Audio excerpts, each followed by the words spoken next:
Бердянск, Запорожье. Esta es otra ciudad sobre la cual los medios de comunicación occidentales no dicen prácticamente nada. Tiene una peculiaridad y es que, a diferencia de la tan sufrida Mariupol, Berdiansk se controló por el ejército de Rusia sin pegar un solo tiro, de modo que conserva su imagen de antes del estallido del conflicto.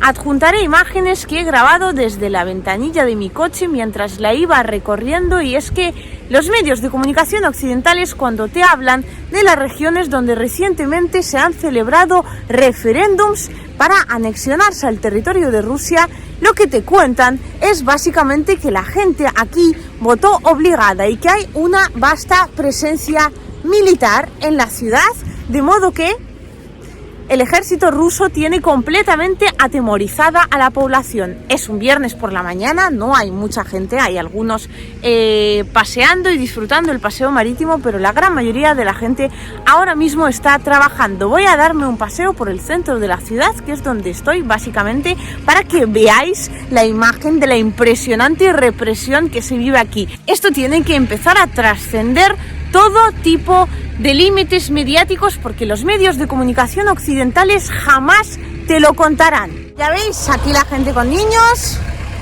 aquí justo detrás trabajando, cavando algo para mejorar el aspecto de la ciudad. Aquí todo el mundo sufriendo una represión brutal. Madre mía, ha llegado Rusia y están muy asustados.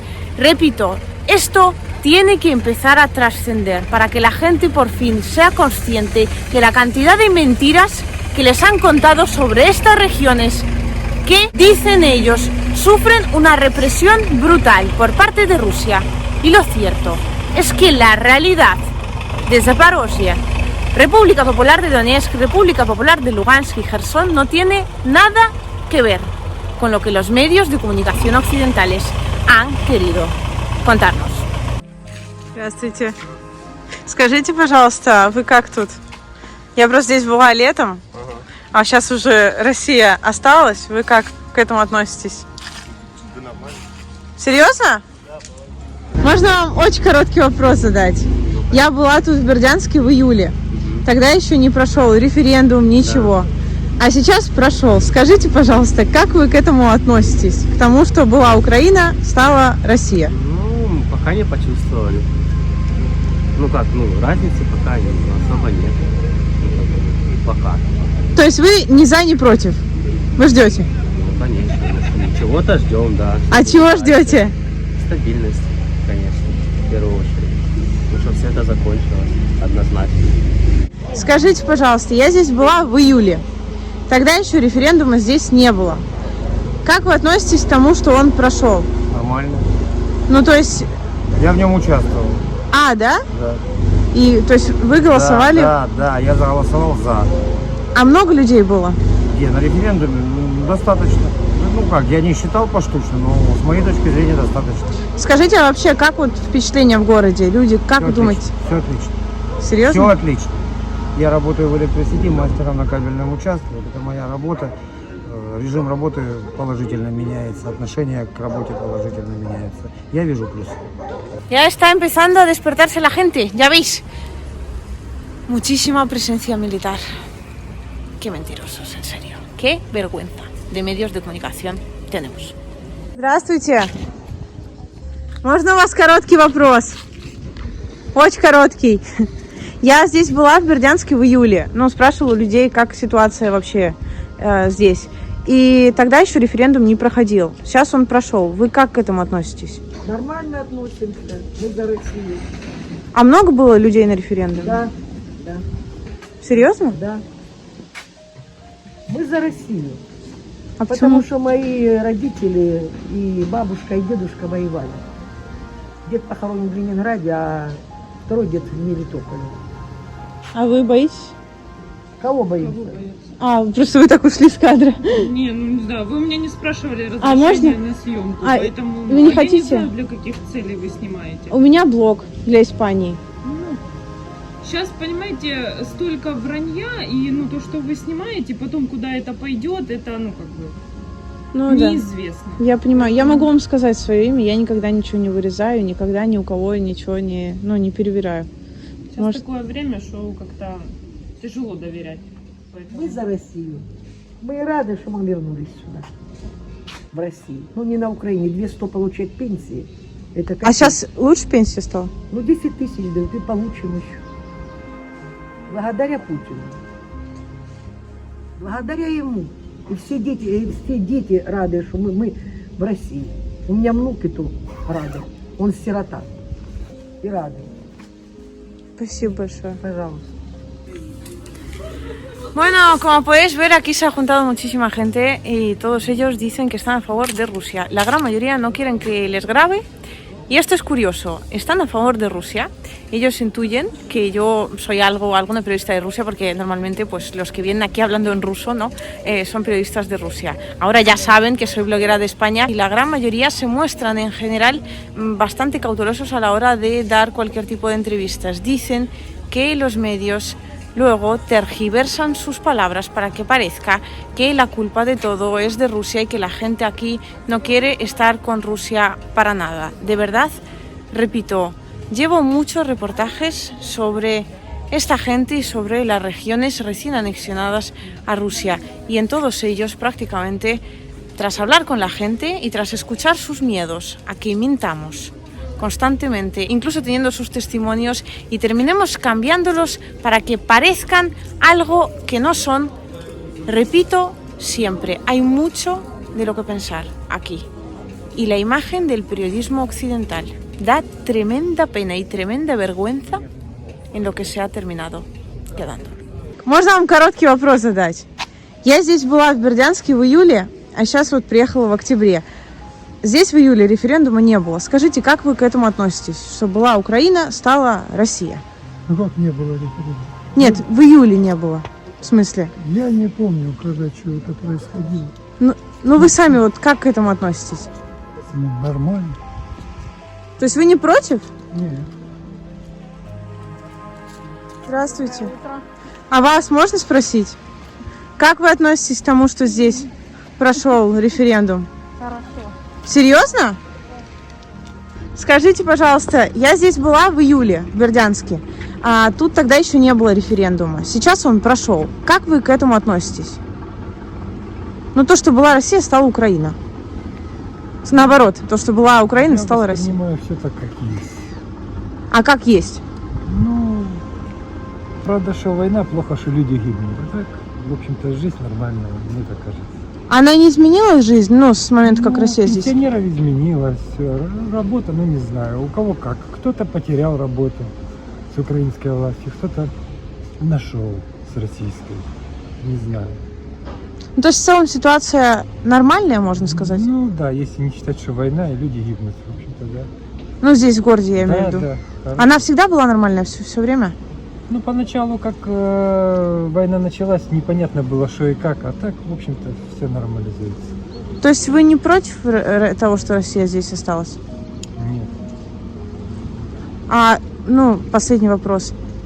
У вас же есть знакомые здесь, родственники, друзья, кто тут живут. Как вы думаете, как вы бы описали их состояние, большинства людей в городе, скажем так? Против они или за? Я точно не знаю. Ну, кто-то даже воевал в АТО, знаете. Ну, такое есть. Кто-то как-то, ну, все-таки корни остались какие-то, я не знаю. Ну, а так, в общем-то, люди... А кто-то еще при украинской говорил, что в Крыму лучше. Это уже зависит от уклада как-то, я не знаю. Ну, то есть пока 50 на 50. Ну, наверное, ну, не знаю. Спасибо вам большое. Извините, пожалуйста.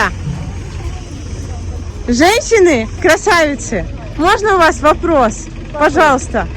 Скажите, пожалуйста, как вы относитесь к тому, что здесь прошел референдум? Ну, И положительно мы все проголосовали. все трое? Ну, конечно. А почему не хотят это говорить?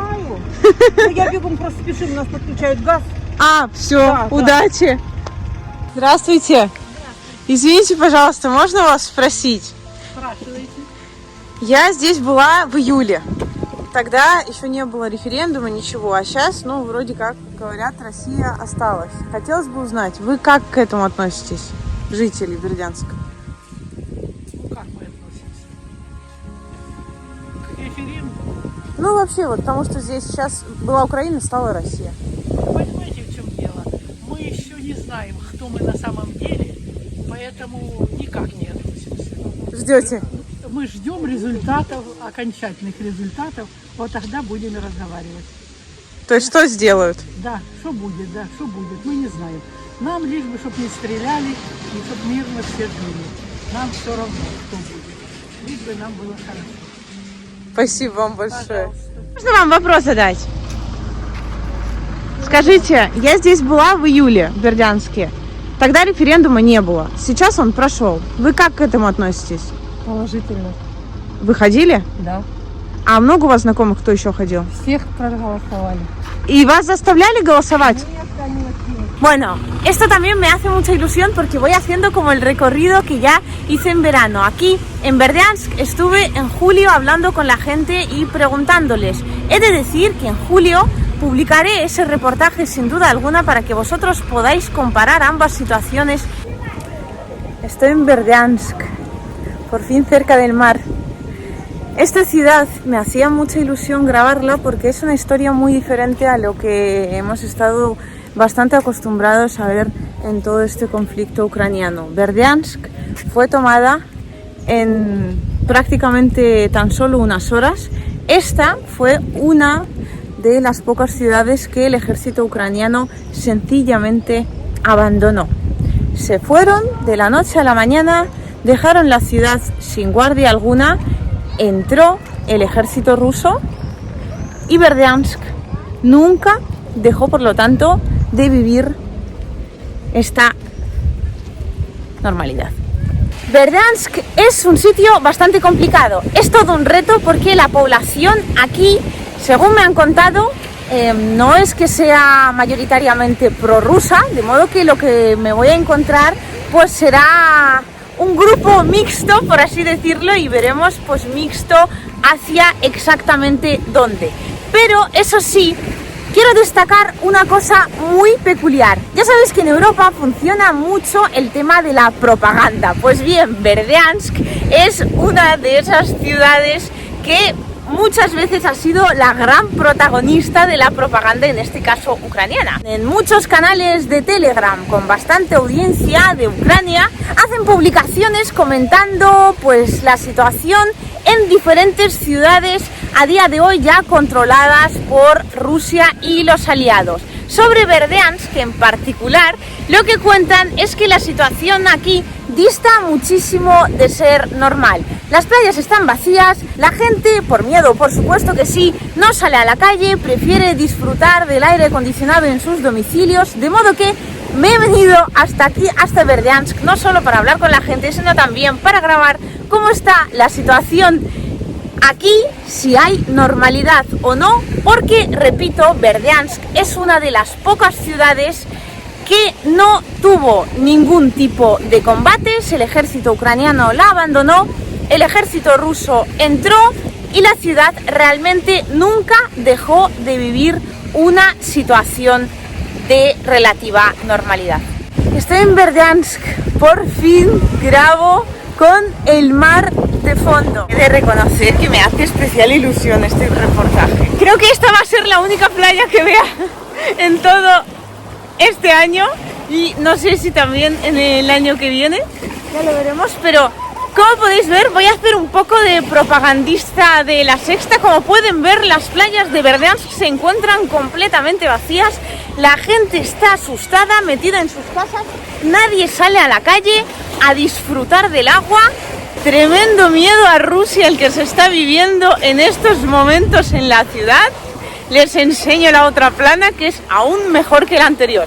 Atentos, señores, otro ejemplo, aquí otro ejemplo del miedo de la población de Berdiansk.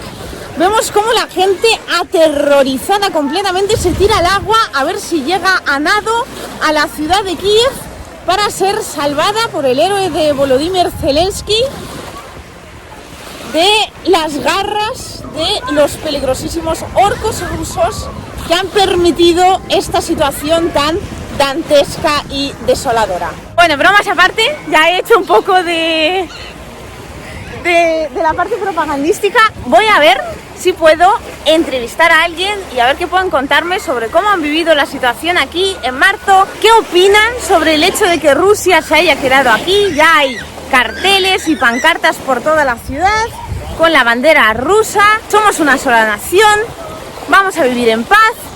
En fin, vamos a ello. Empieza mi trabajo como reportera.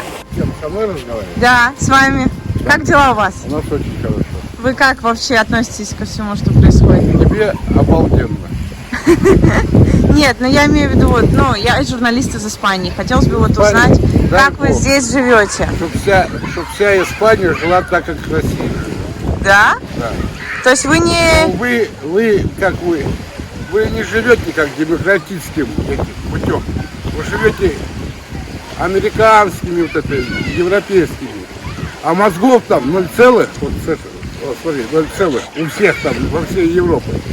Что они сделали вот такое, что здесь, А что они сделали?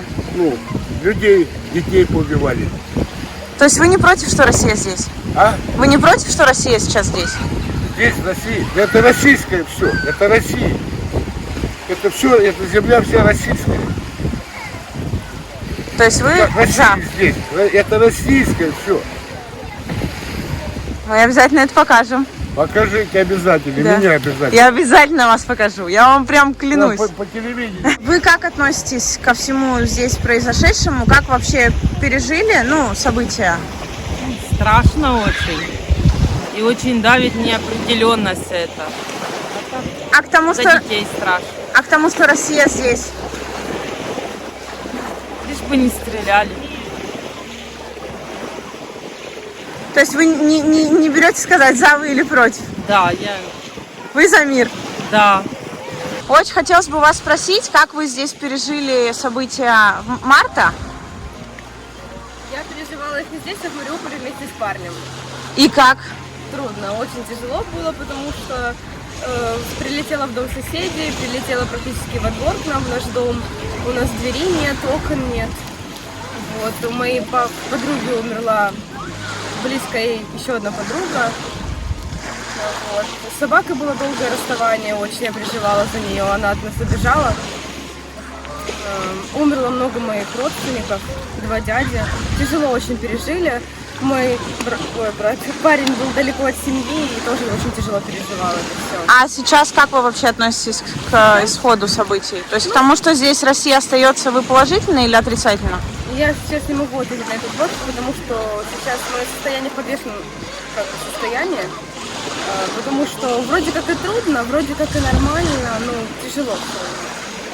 Очень хотелось бы узнать, как у вас тут все прошло. Да вы замечательные. Ну вы что? А скажите просто, как вы относитесь к произошедшему? Как мы относимся с ним, отрицательно. Отрицательно? Конечно. Поменяли все, нам всю жизнь. То есть вы против того, что здесь происходит? Сколько крови, сколько смертей. А в этой платье копеечные, цены бешеные. Все перевернули вверх. Хорошие. Дети повыезжали, связи нет, созвониться невозможно. Все хорошо. Спасибо большое. Не знаю, что из этого что выезжал, но мы точно Ну нет, мое же дело не то, чтобы мне нравилось или нет. Мое дело опросить население. Как вы пережили события марта здесь? 7/8, могу так ответить. 7/8. Так, ни туда, ни сюда. А как относитесь к тому, что сейчас Россия здесь? Я родился в России, в Вологодске всегда.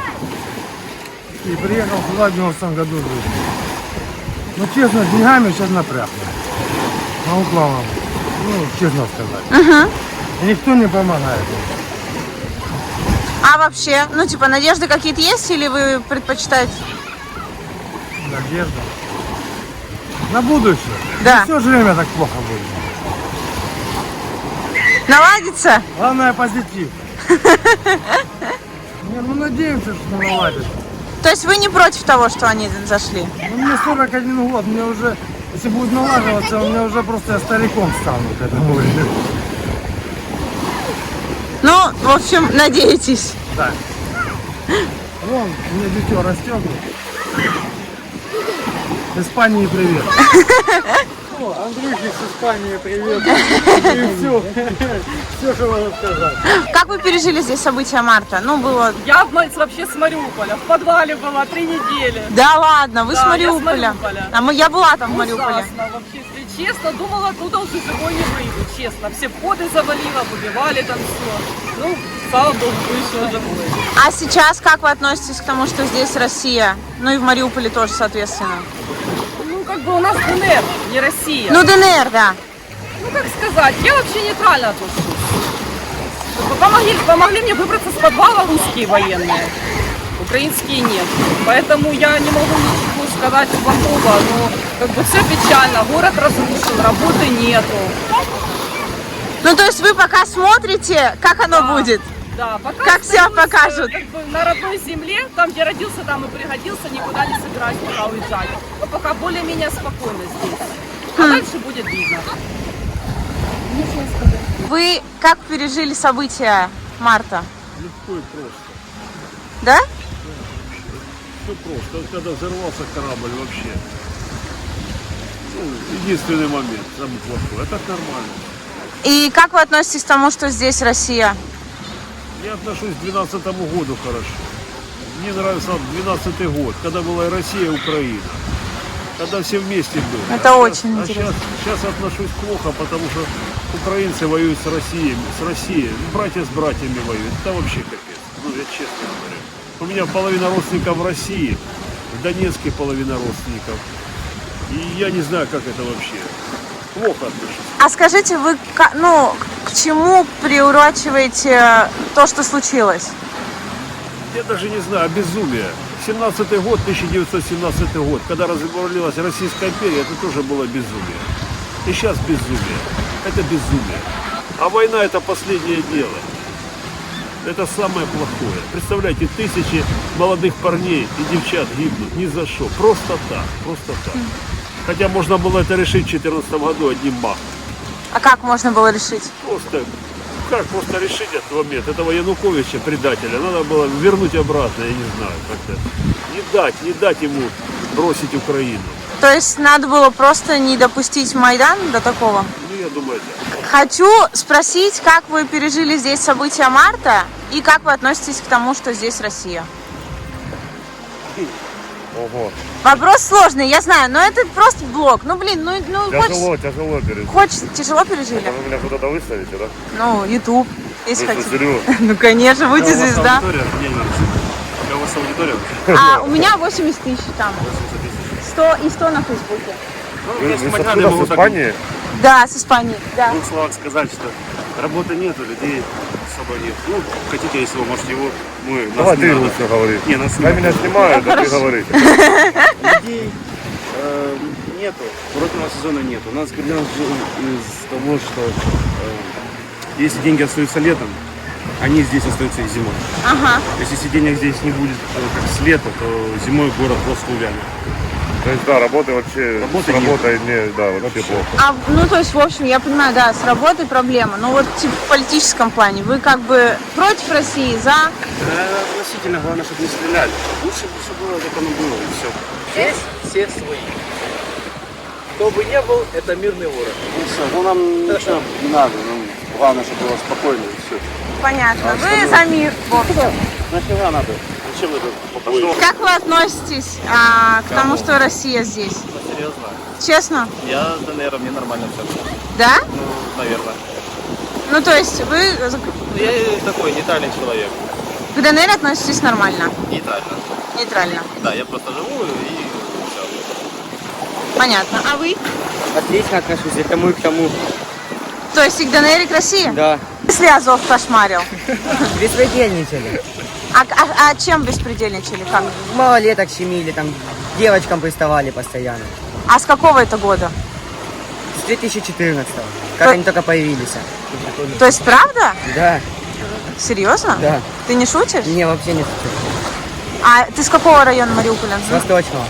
И там был везде Азов? Да, ну это Харьковская, там у них была база. И реально пропадали люди? Да, пропадали реально люди. Многих не находили. И поэтому ты думаешь, что в Мариуполе позитивно относятся к тому, что они ушли?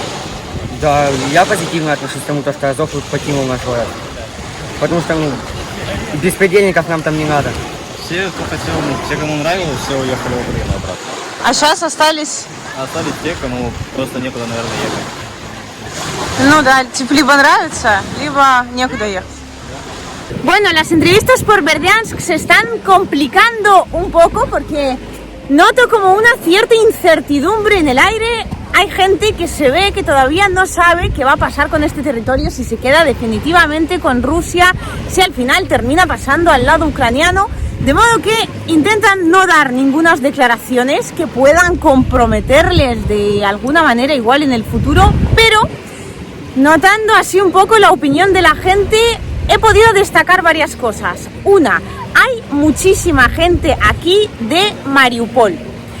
Los que vienen de Mariupol, me he encontrado con un chico que me ha contado cosas interesantísimas sobre el batallón Azov. Los que vienen de Mariupol mayoritariamente están a favor de que Rusia se quede en este territorio, porque dicen que en Mariupol han vivido cosas, sobre todo con el batallón Azov, que no les gustaría repetir en la vida. Luego está la gente que está, digamos, en contra de que Rusia se quede aquí. Aquí en Berdiansk, y esto es una ciudad realmente peculiar, aquí en Berdiansk todavía queda mucha población que se siente profundamente ucraniana y quiere que este territorio siga perteneciendo a Ucrania. Y luego, yo diría que la gran mayoría de la gente lo que destaca sobre todo es esta época de incertidumbre que se ha desatado con este conflicto. Esta es una ciudad costera, vive mayoritariamente del turismo.